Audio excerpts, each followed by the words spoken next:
she would tell nothing but the truth. And I said, I got to meet her some kind of way. I got to meet her.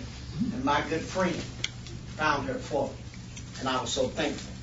But look, I want to tell you my experience in the music industry goes a little further than Marcus. And God knows I'm so glad to have met Marcus. I looked for him for a year before I met him. My colleague here could attest to that. But we finally got him. So I knew we had similar cases against the same people. I know my case was much more egregious. I knew I had a lot of evidence that could help him, but I couldn't find it to try to help him. So one day I get a call. I get an email. And the email said, this is Marcus Washington. I have a lawsuit against William Martin. Maybe one day when you're in New York, we could have coffee. I said, coffee, my behind. He had his phone number at the bottom, so I called him, and we've been locked at the hips ever since. So that's how we got together. But let me start off by explaining to you my experience in the music business and where I come from. I came out of college. I was 23 years old. I came to Atlanta, Georgia, started working there for Delta Airlines.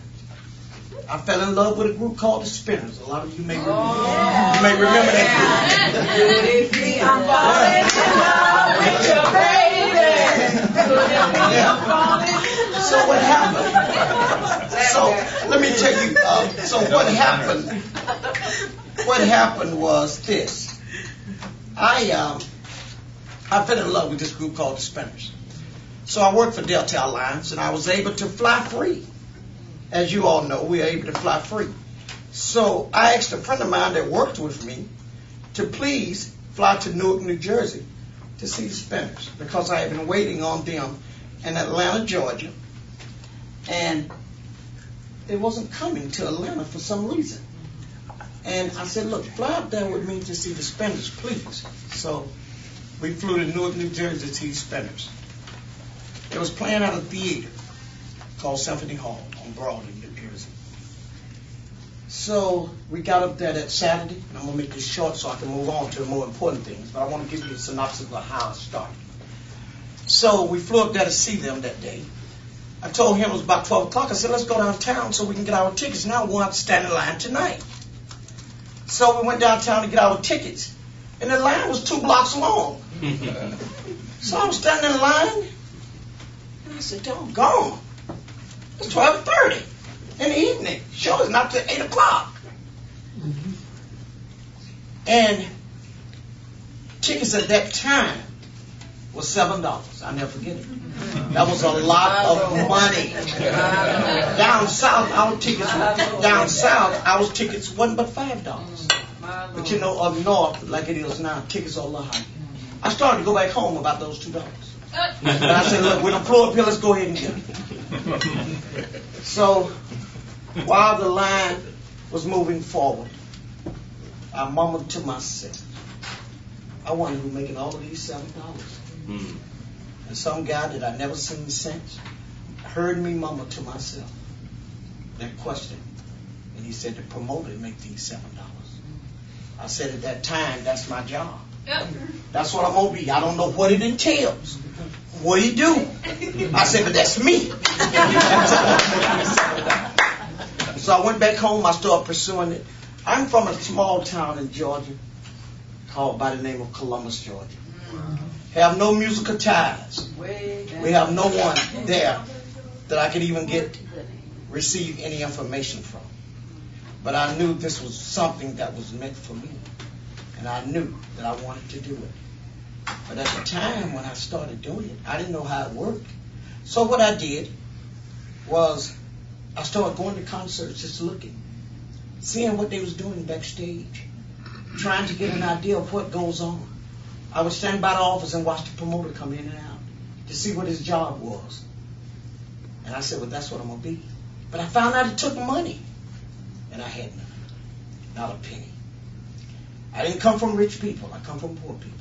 I never seen my father till I was 45. So my mother made $82 every 2 weeks. I never forget looking at a check. Stub.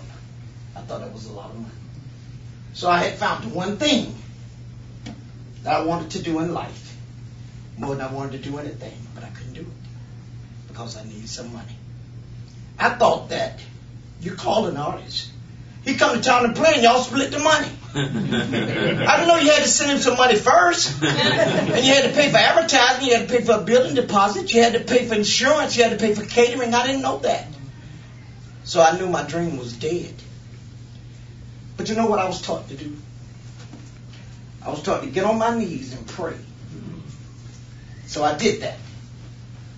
But when I did it, it wasn't a normal prayer. I had a hard talk with God about it because I told him I was disappointed that I didn't have the money. I said, here I am, the fountain. One thing I want to do better than anything in life, and I can't do it. And I said, that ain't right. Well, one thing led to another. I got introduced to this guy. I got introduced to this guy and to a banker. And that banker set me on my way. To make a long story short, 5 years later, 4.5, I remember standing in Madison Square Garden with 20,000 people. I was touring the biggest act in the world. And I looked around. I saw God smiling. And I'll never forget that. So it could happen. But I went on and I got into this industry. But it's one thing I noticed in this industry that always bothered me was this. When I came into the industry, people of color was not allowed to engage on a contract with whites. But white people was allowed to engage in contract with any and all artists with no regard to their race. Now, it didn't take Einstein for me to know that I could never reach the level of prosperity as my counterpart white promoter. I knew I couldn't. I knew something was wrong with that equation. And look, let me say this to you before I move on. I grew up, like I said, in southern Georgia, but I have never had 1 ounce of prejudice in me, nor have I ever been anti-Semitic towards anyone. I just didn't have it in my soul, and it's still not in my soul. But I think all people should be treated fair. I think all people should obey the civil rights laws of this country as well as other laws. So as I was engaging in my career, I knew it was racist. I knew William Morris and the other agencies was not operating by the guidelines of the law. I knew that. But I was doing pretty well as my other colleague, black promoters. But I still knew it wasn't right. Something had to be done.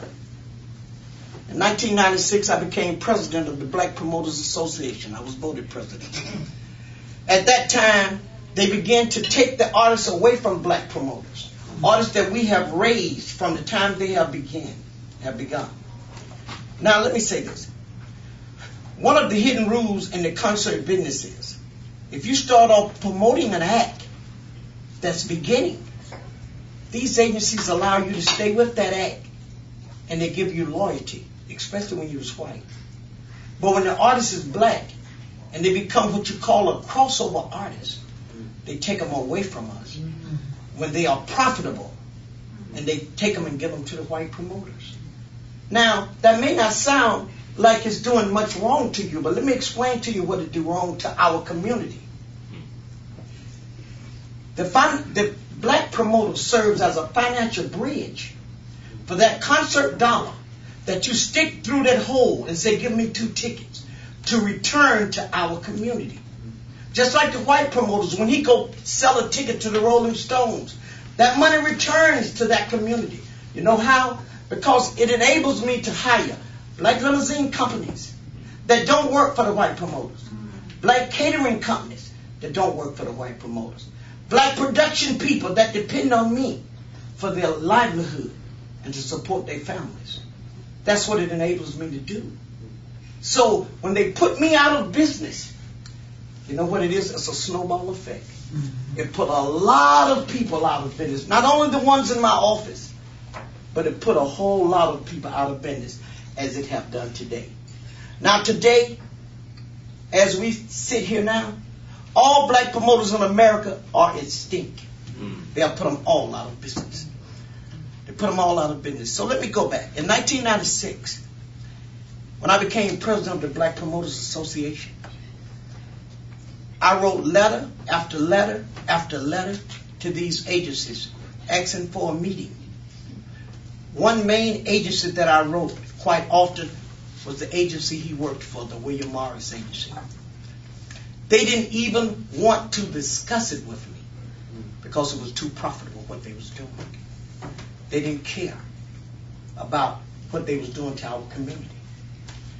So after they wouldn't respond or they wasn't willing to sit down with me, I did what the law asks us to do, not take matters in my own hands. I went and got me a lawyer, and I went to the federal court, our judicial system, looking for help. That's what I did. When I went to that system looking for help, I hired some lawyers out of New York.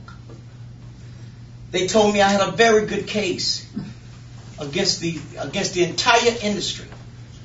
They stated to me, they are not only discriminating against you, they also violating the antitrust laws of this nation. So you know what we did? We sued them. We sued 34 companies in America. As discovery went forward, all type of information began to surface. Information from the files that states in plain English, no blacks. Do not divulge to blacks. Do not make blacks aware of this date or that date. But my final straw was this. I had went on a tour. They had allowed me, after I threatened to protest, to go on a tour with Toni Braxton. You probably have heard of her. Because we had previously worked Toni Braxton, the black promoters, and they had taken her away from us. And she was touring with Kenny G. So they allowed me to be on 10 shows. And when I came in that night to settle, I saw that they had lied to us for decades. First of all, it was a built-in rule of all black promoters that we pay 50% deposit. And for all of you all that do not understand, let me explain it to you. If an artist costs $50,000 for that performance that night, contractually we have to pay $25,000 upon signing that contract. And the other $25,000 is due the day of the show when that artist appears. Okay? But I thought that was a standard rule for all. But when I got to that show, I found out that whites put up no deposits. None. And for decades, me and my colleagues have been following these guidelines. And that was painful to me. I can't tell you the pain I felt. Let me tell you how important that is. Everyone here is familiar with a group called the Rolling Stones. Yeah. They sell out every night, no matter where they go, whatever stadium they play in. They guarantee it's about $1 million. But if I get a date, they say, which I never will, but if I got a date, I would have to put up $500,000, knowing I'm going to make a profit if I just come up with the $500,000. So if I could do 2, I wish I could do 10, but I won't have the money to do 10 because that would cost me $5 million before I play a date. So if I could scuffle up enough money and borrow from everybody I know and play 2, I would do that. But when the white promoter could say, give me as you want, many as I could get, because I don't have to put up anything. And they're going to sell out anyway. So I'm automatically going to make profit. It doesn't take Einstein to understand how unequal that is. Yeah. And that's what they was doing to us. That was only one example. But when I sued them, and this type of information started surfacing, it was so painful. We did an email search, and I'm going to explain to you shortly how this email search came about. This is why I say all people are not bad. I was picketing CAA, one of the artists that I sued with William Morris. I got a note. I was out front and I got a note. See, a young lady want to speak to you. She works for CAA. And she asked me to call that number, so I did. She answered the phone. She asked me could she meet me after I finished picketing. She said she worked for CAA. I'm skeptical. I said, heck, I'm a trick now. They're trying to trick me. I said, I'm not going to fall for it, but I'm going to keep my guards up. So I get to the hotel. She meets me over there where I'm staying. And the first thing I noticed is she was Jewish. And she told me she was Jewish. She said, but don't be alarmed. I'm not trying to trick you. Now listen, she was not. Wow. That young lady, after telling me about the discriminatory practices of that company, she ended that day by telling me, Mr. Rowe, whatever you do, ask your lawyers to get the emails. And your fight will be over. Is what she said. This is something I had never thought about at all. She said, you get the emails and your fight will end with these companies. And that's what I did. And as you can see, you saw what we found. Nigger, spooks, coons, and everything in the world that you could think of. They call us behind closed doors. With no apology. With no apology. This is what they call us. And ever since this has surfaced, we haven't received one word from William Morris or CA about anything. They refuse to speak because they are caught. They are caught. Tell them the clients that they represent. They represent clients like Denzel Washington, Halle Berry, Bill Cosby, and the list goes on. William Morris is the biggest agency in the world. They've been in existence for 114 years. And within that 114 years, they have never allowed a black to engage in a contract with a white artist. This is hidden from the public. You all are not supposed to know this. Because those that are committing these violations also controls the media. So they can keep it hidden from you. Do you understand what I'm trying to say? They keep it hidden from the public. Do you understand? This is not only a civil rights violation, it's a human rights violation. Yeah. Do you understand? If I saw a black person using this type of derogatory language against a white person or a Jewish person, I'll be just as outraged about it. And I hope all of you all are. You understand? Because this should not go on in our country. People go abroad and die for this country. Our kids and our daughters go abroad and fight and die when our country say do so. And they come back and they have to be called niggers, spooks, and coons. We can't allow this to happen. This is Ron Emanuel's brother that runs William Morris. His brother runs William Morris.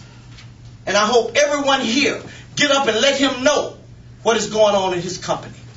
Because you should not stand for it. This is awful, what they are doing to African Americans. This is just plain awful. They do not believe in equal opportunity. I tell people every time I have the opportunity to speak that the entertainment industry, or industry that I love dearly, is the only thing that I know, and I'm ashamed to say it. I don't know how to fix a car. If something break around my house, my wife have to fix it. That is the truth. I can't do anything, but I know concert promoting like the back of my hand. That's all I ever do. I eat, sleep, drink, and walk it. And I've been doing that for 35 years. I've never done anything else, and I'm ashamed to say it. But that's the truth.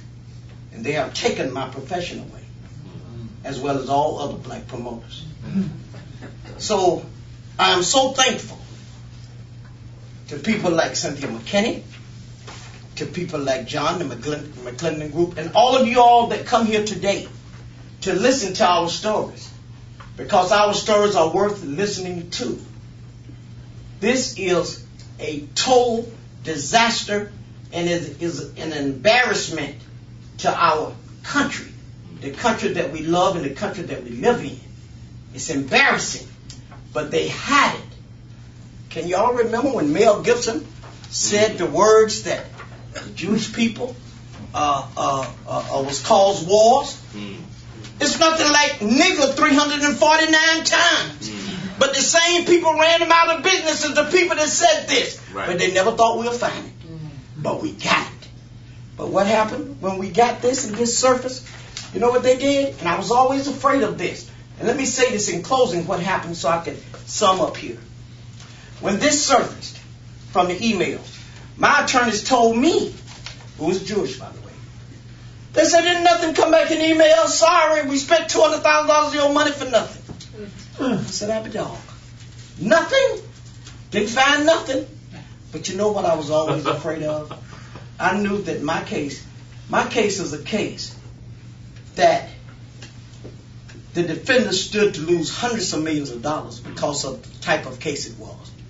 It was discrimination, and it was violation of the antitrust laws of this country, which pay triple damages. They knew that if any jury that is fair-minded and unbiased saw these words and what they said on a screen, they would break the bank, trying to punish you for what you did.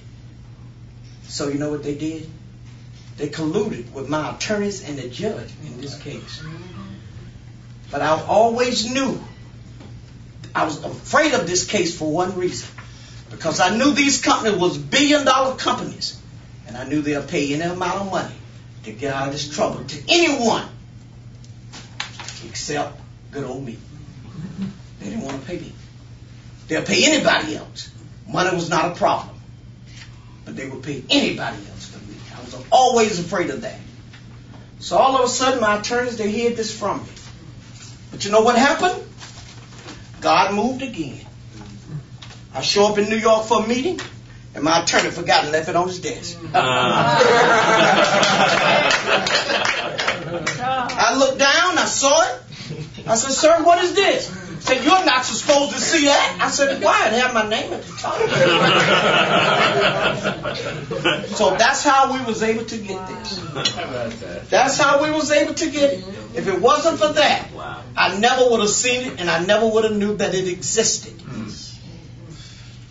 Do you understand? So I knew one thing that I'm very familiar with, and I want all of you all to know this. I'm very familiar with how God works. Yes. I grew up with it. And I can think back over the years. And I can look at everything happened in my life. And I can watch how He worked. And I know this case is for a reason. I know it's for a reason. Just like He knew I had to see this. Else the case was dead. And He put it there for me to see. I knew I had to meet Marcus. I knew that. In some kind of way He made that happen. And I'm going to tell you this now. We're back in court now for fraud upon the court. They have been caught. They have been caught colluding. The judge, the attorneys from both sides of the table, all of them, they've been caught. And ever since I came back and filed that for fraud to reinstate this case, no one have murmured a word. They won't even answer the motion. They won't answer the motion. They won't say nothing except the judge. And he won't say nothing. He won't rule. He won't rule on it. We don't call him lying because they said this do not even exist. You need to sanction Mr. Rowe. Stop these shenanigans once and for all, Your Honor, and put it to bed because this Mr. Rowe is talking about do not exist.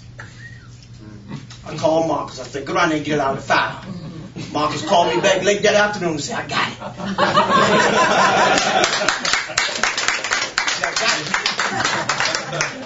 it. So God working in mysterious ways. So we'll fight this fight. And what we're asking Marcus and I, we're asking you all to be with us. We're asking you all to walk this fight with us. Not for only us, but for our country. And for all people. Because what is going on here shouldn't go on. It shouldn't be allowed to happen in this country. And nowadays. It shouldn't be allowed to happen. I'm going to close now by thanking you all for coming. And try to entertain some questions from you all. Thank you so much.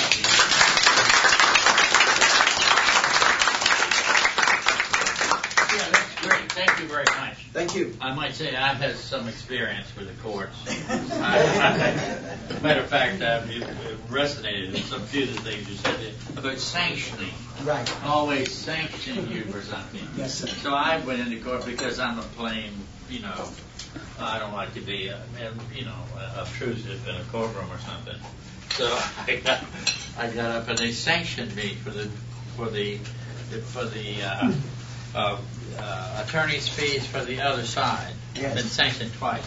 Yes. One was for $70,000. Wow. Yes. And then, so then he came back, and then they tried to get, I'm getting to get the feel of this corruption, you know, even though I'm a very pedestrian mind, I'm getting to feel that, gee, maybe this is not the place where justice or integrity is going to happen. So then I investigated one of the sanctioning bills. This is a true story.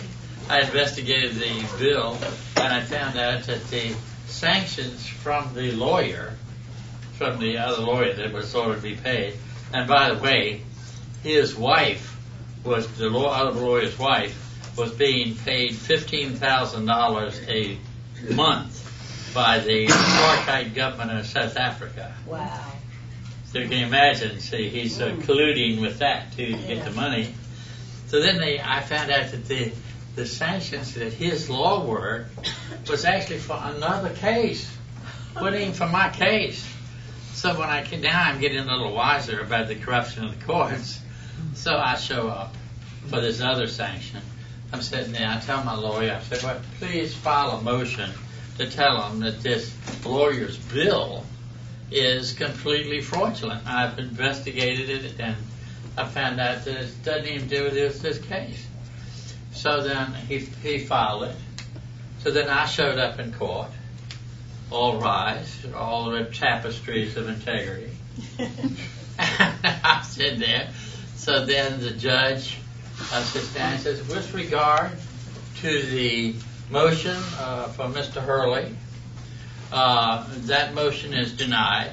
Now we will move to this other matter. See, that's the way they do it all the time. So then I stood up and said, excuse me. I said, you know, I noticed you denied the motion, but I want to make the record on this thing. And then he looked at me balefully and said, Mr. Hurley, sit down. You are represented by counsel. Sit down.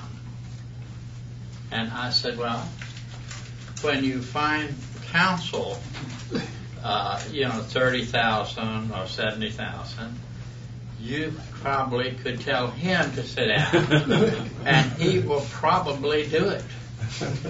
But when I see a fraudulent bill like this, and you are part of this because you know this lawyer and you know this whole thing, I'm not sitting down. I'm making the record for this. So he said, well, I can have you stepped back. You know, that's a term for jail. Right. And I thought, well, you know, if I'm afraid to be stepped back, how am I going to die?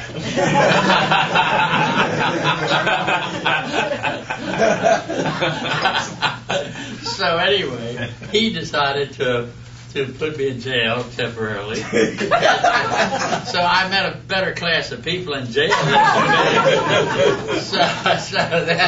so then I got out, and then the next day, the lawyer wrote me a check.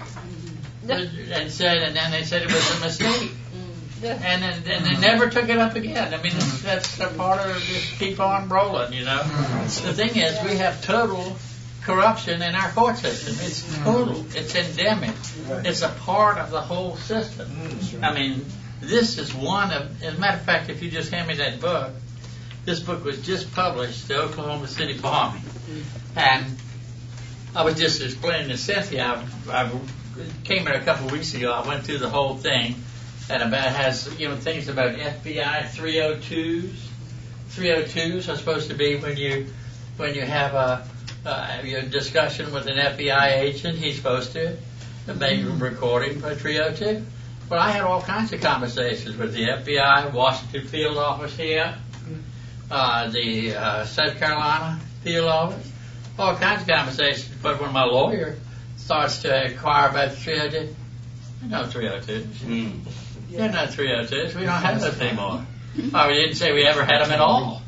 So, I mean, the corruption, and all these judges know this. You know, they know this.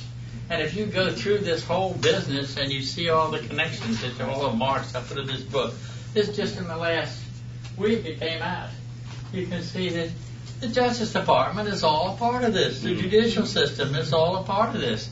And the only person that doesn't know the rules are the American citizens. Right. You don't have to be black. You could be any complexion, and you don't know the rules, and that's it. And when you come in to a lawyer, and excuse me for going on about this, but you go into a lawyer, you should know that when you go in and you say, this is an outrage, I discovered this evidence. You know, I mean, it's just right here. And this is it. And the lawyer will give that, you know, he'll knit his brow in apparent outrage. And he will tell you, oh, this can't be done. And then when you go out of his office, before you get the elevator and get down to the lobby, he is on the phone to the other lawyer. Says, guess who came in here? That's right. That's how it works. That's how it works. That's how it works. That's right. Well, anyway, I hate to read that, but anyway. I would just like to add, for those of you who have been following, I have paid some particular attention to the travails of Lauryn Hill, who Marcus mentioned. And here's a mother of at least 5 children. And she has a prospect of going to prison for failing to file her income taxes. And how can someone who makes $1.8 million a year be broke? I would suspect that it has a lot to do with this. The structure of the entertainment industry that not only denies Leonard and Marcus the opportunity for their full expression. And Ryan here is a budding musician who I told that he needs to check these guys. Ryan, in the current scenario, could end up like Lauryn Hill and so many others if something isn't done to change that structure. Leonard's lawsuit is a vehicle that can change the structure. It has the potential of becoming a landmark civil rights case and busting wide open Hollywood and the apartheid situation that exists in Hollywood. So I don't know if Leonard mentioned it or not, but I guess we should make available to you, since we didn't do it here, the addresses of Judge Preska, Chief Judge Preska, Loretta Preska, Southern District of New York, and the presiding judge, Robert Patterson. And if they got a letter or a phone call or an email stating that you are particularly offended by the language that appears to be permitted by the courts in New York, maybe Mr. Rowe could get a fair hearing and all of us get a little justice. So now we can have some questions. Wayne, Ryan, Asa, and Lorna. Okay.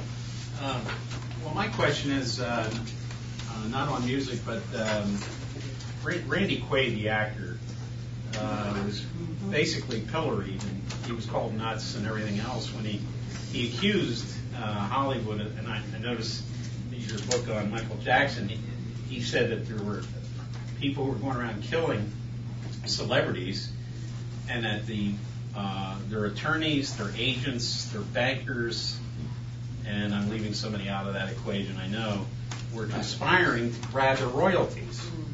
And everybody said, "Oh, he's crazy. He skipped out on hotel bills." But it was quite amazing. I heard his press conference in Vancouver, and he sounded very cogent. He's been given political asylum by the Canadian government. He mentioned Michael Jackson, Heath Ledger, David Carradine and a few others, I guess. I don't recall. But is this what he was talking about? Because it sounds so similar to what is apparent in the music industry. He was talking about these actors having all their, well, you can include Michael Jackson as well. It's just these vultures out there, vampires just trying to grab their royalties. He said they were after his. And for the questioners, just for the benefit of the camera, when you ask your question, could you please stand up? And Leonard or Marcus, could you stand when you respond? Let me try to answer your question the best as I can, the best that I can. Your friend, the gentleman you were speaking of, he's absolutely right. 100% correct. There's one thing about people in Hollywood that you would learn after spending so many years in this business.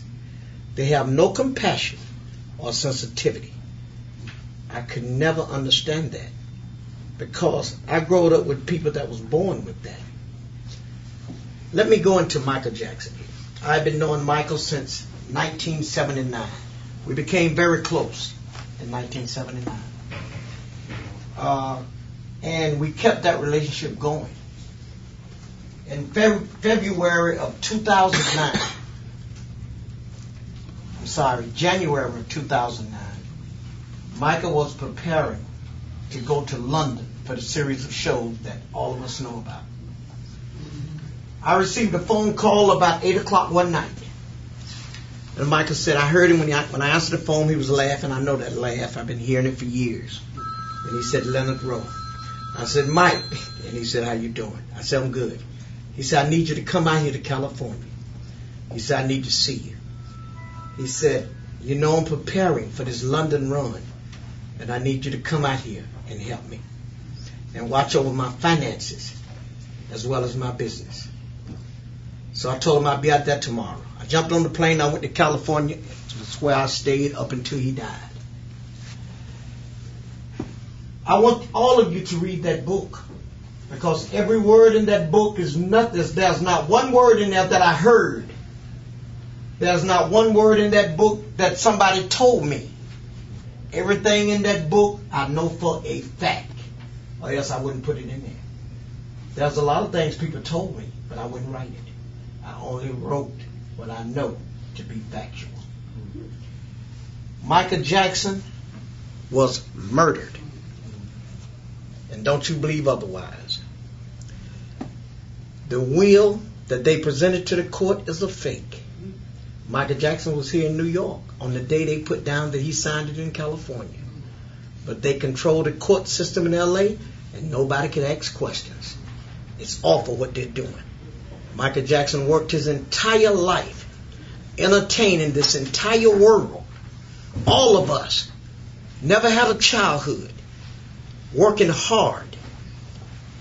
And they take his life, and upon taking his life, they take everything he had worked his entire life for.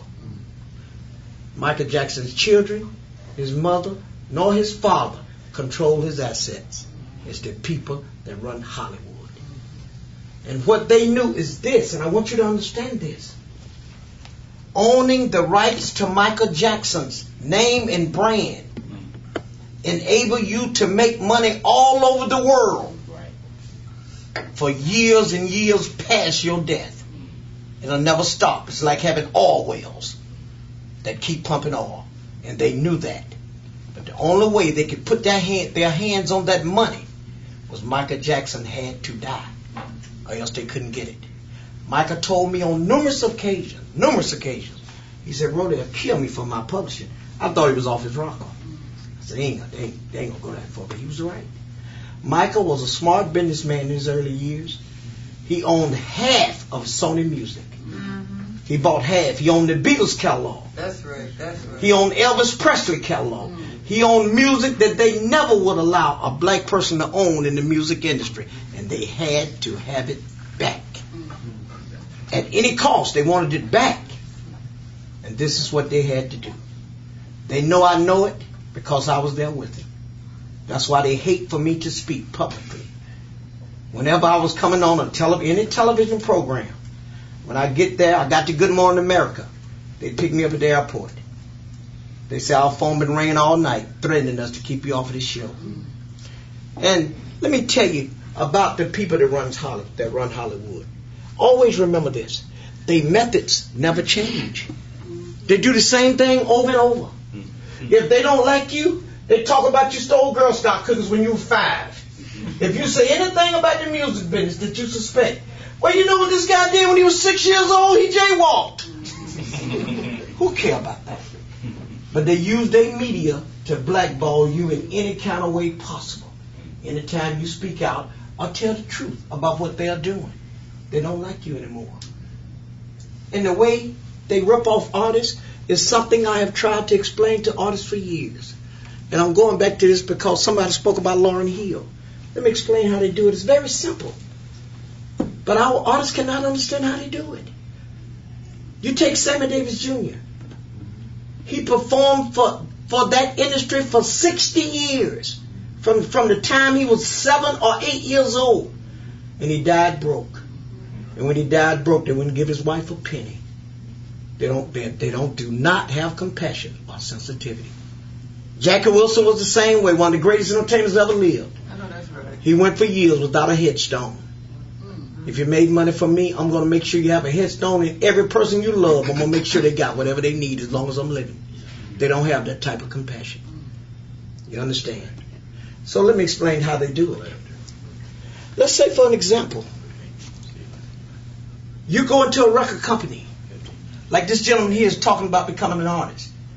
And he walk into Columbia Records, and they say, we like you, we think you're going to be a big star. Wow, man, you want to hear that. That's the happiest day of your life. Then they tell you this, sit down, we're going to give you a contract, we're going to make you one of the biggest stars ever existed. Then they tell you this, do you have a manager? You say, no, I don't have one yet. I have just a manager for you. You need to go see Joel Katz. He's one of the best managers in the business. What about a business manager? Do you have one? No, I don't, sir. I don't have one. You need to go see Rosenberg. Let me get him on the phone. Hold on. Rosenberg, I'm sending the great star over to you. He's going to be one of our biggest artists. You happy. You think these people are leading you in the right direction. When you get ready to go on tour, they send you to their friend who build your elaborate set. Now, you know what they tell you? Now, this set is going to cost you $2 million. You'll make it back on tour, but this is what you must have. You're the biggest artist in the world. You want to hear that? Yes. This set is going to make you stand out from the crowd. You be smiling. I'm going out with the biggest set, Mom. I got the best people I'm surrounded with. But you know, when they're surrounded with their friends, you know what they can do?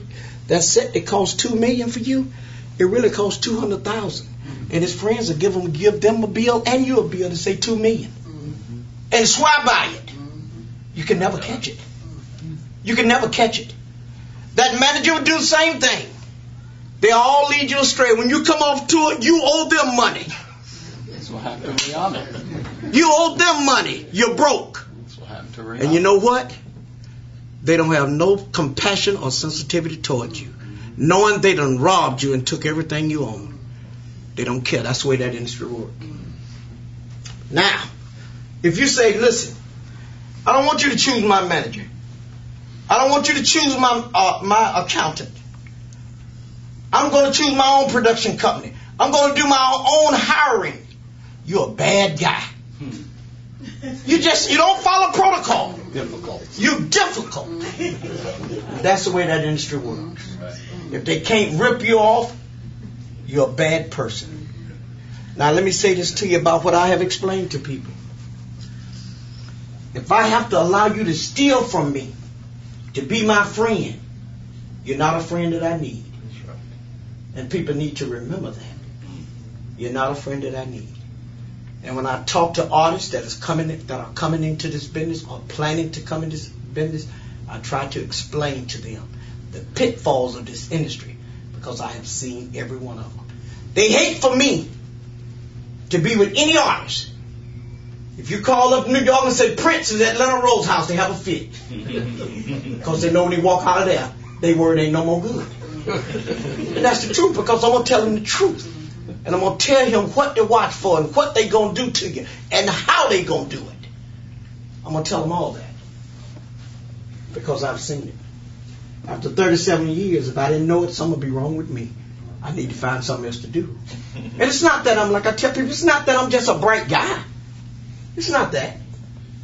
It's just that I've just been doing this all my life. If I've been driving a bus all my life, I know how to turn it. You know what I'm saying? I know how to park it.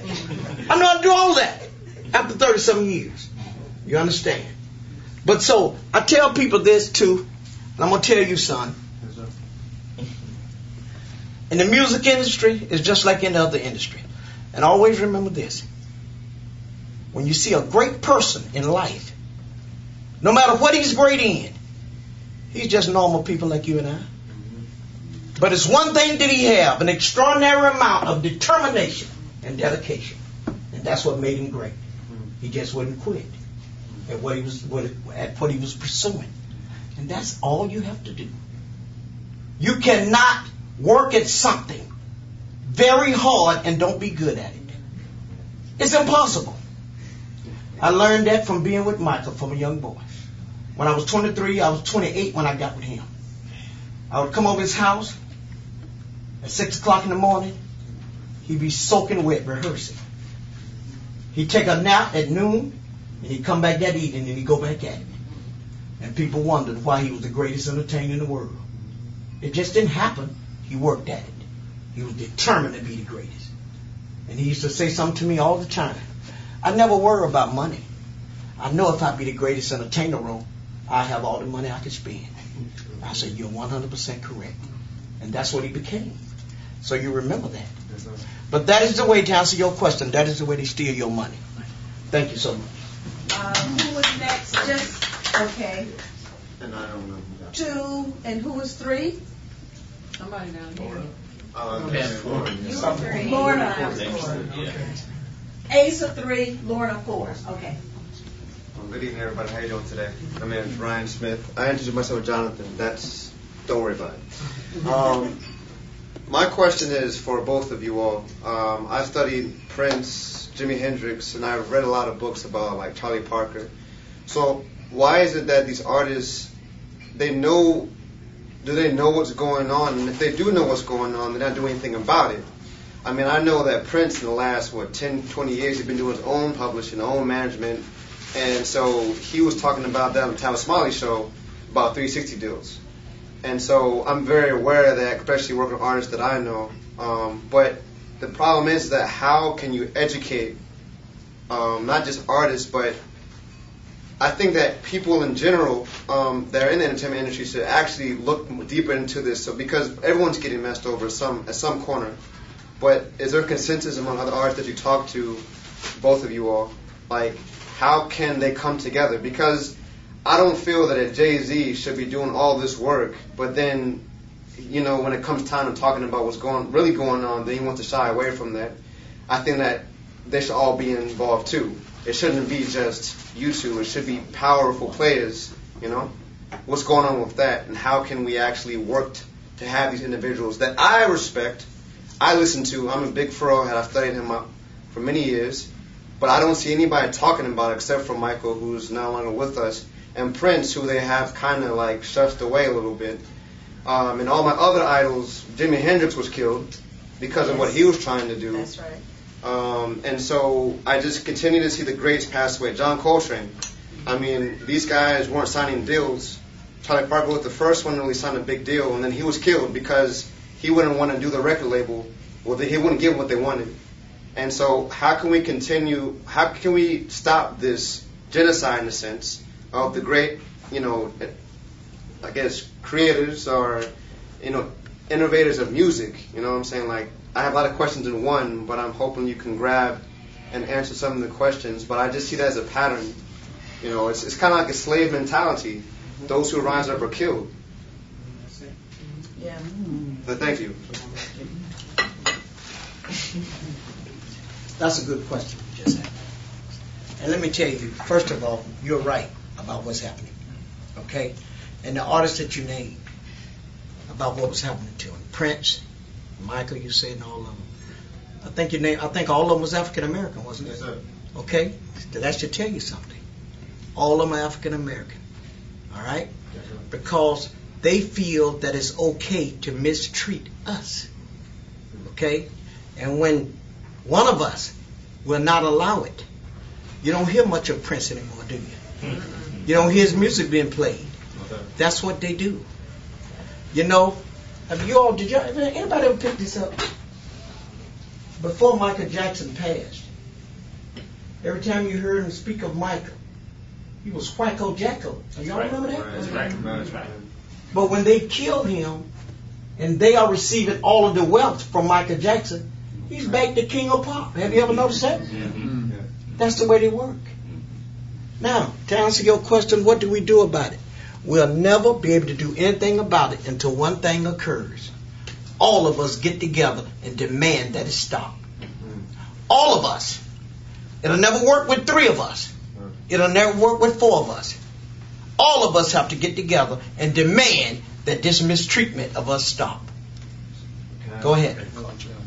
So during the Motown era, there were a lot of black promoters. Were they? Were there? No, it's not. There's never been, let me say something to you that people don't know. There's never been a lot of black promoters. Never. I have never known but probably about 7 in my lifetime that worked the entire country such as I do. In my whole 35 years, it was about 7 of us. And all of us know each other. All of us friends.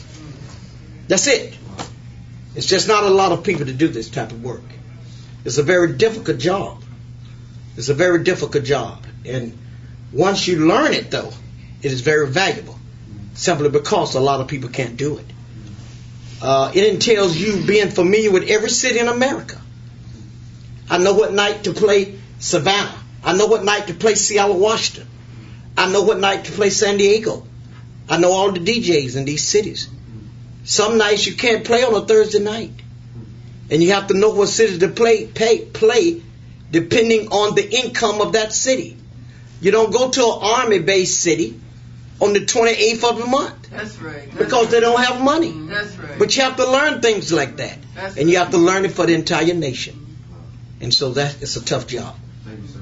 Okay, our time is limited, so this is fun. I know, but we can't be here all night. So we've got Asa and Lorna. Okay. And is there anyone else who has a question? And okay, Andy and Leonard and Marcus, if you could maybe make your responses a bit more brief. Go ahead. I'm sorry. Marcel.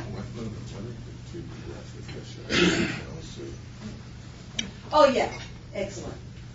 We'll have all Asa, Lorna, and Andy ask your question, and then we'll do the final summation from the 2 guests. Asa? Yeah. I guess this question is kind of esoteric.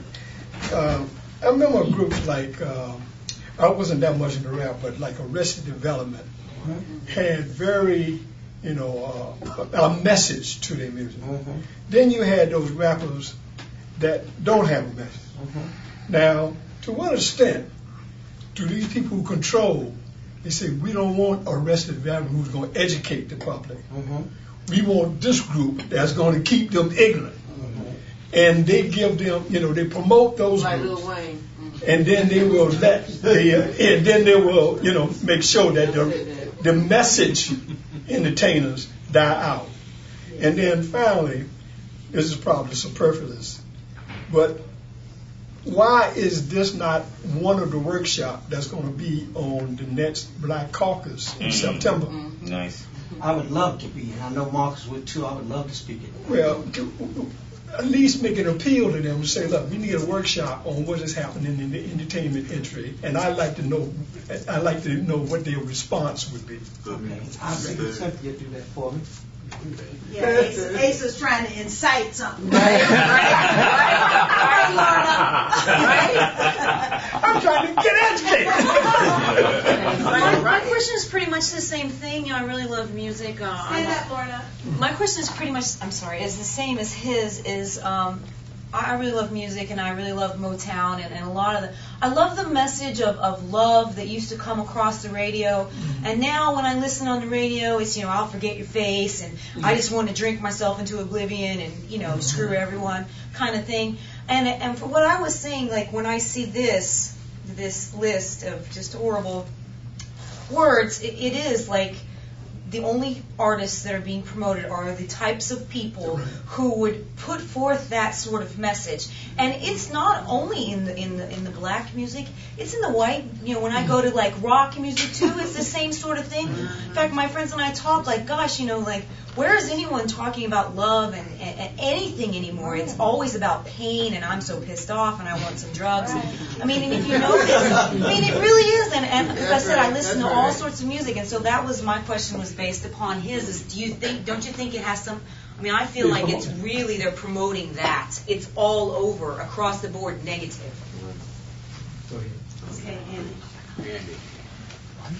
Hi, Andy Craig. I'm sorry my question is a little dry, given the eloquence and the importance of what you're saying, but the question is about the status of your cases and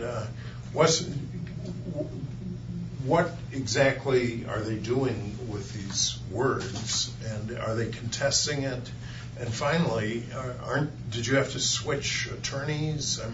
It would seem like one of the traditional problems is that people hire an attorney and then they find they're double-crossed, but they don't have any more money to hire somebody new.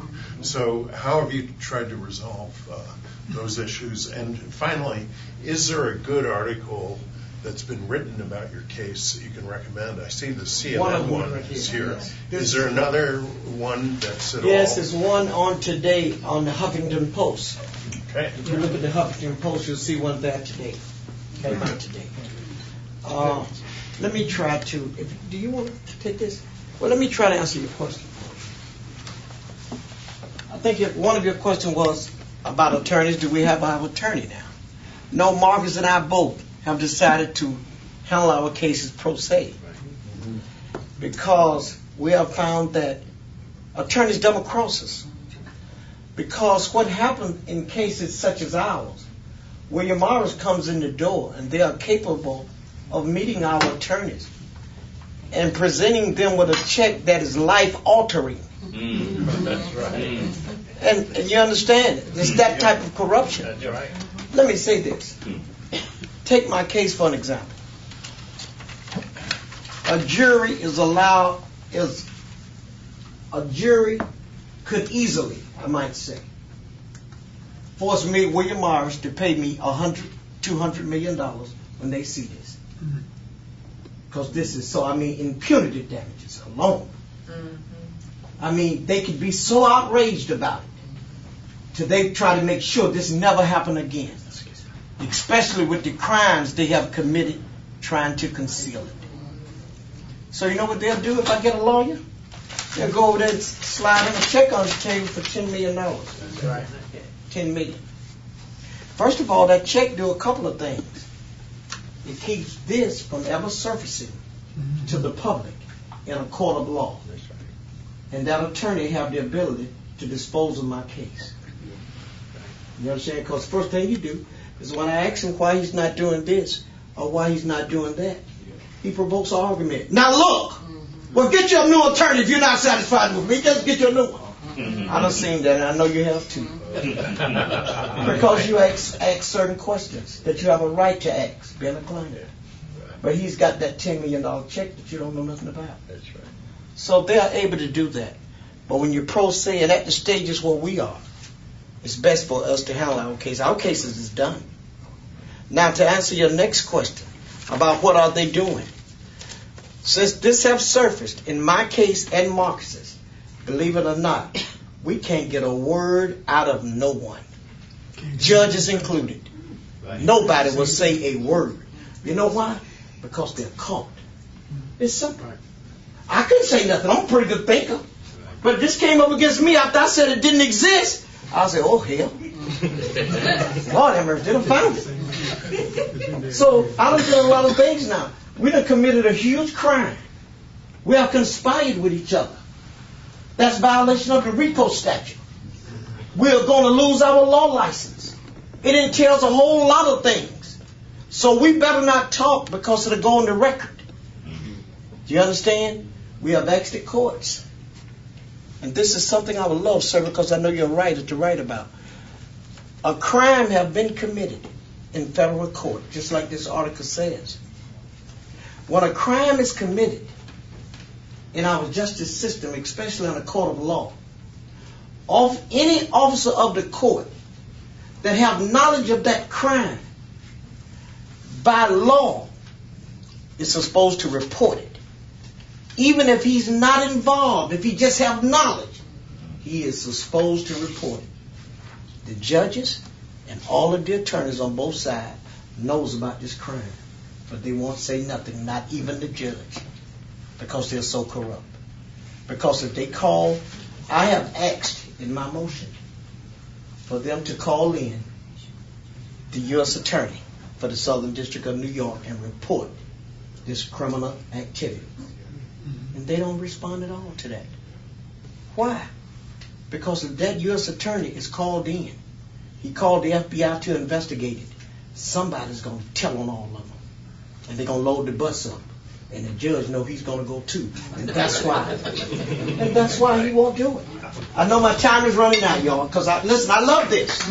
This is my, listen, I can talk to you all night. You're a wonderful audience. So thank you so much for having me, okay? Thank you all for coming. If anybody wants to make a contribution in that red, if you had dinner or something in that red thing, when we're okay. And then if you fill out the form, you'll be notified of our next meeting. So, we always have people that are kind of excited. And thank you very much. I'll just leave you with a little bit of humor, and I think I told you earlier, but you used to believe that if you were surrounded by a group of people in white robes, yes, you were quite likely to be lynched. Not black robes. Not black robes. That's black robes. Okay. Thank you very much. Thank you so much. Thank you all. Yeah, thank you. Yeah, thank you. Good luck. Thank you so much. Yeah. Thank you, sir. Thank you. I hope you write a good piece of books. Okay. Are you rushing me back? Thank you, man, for coming. Thank you.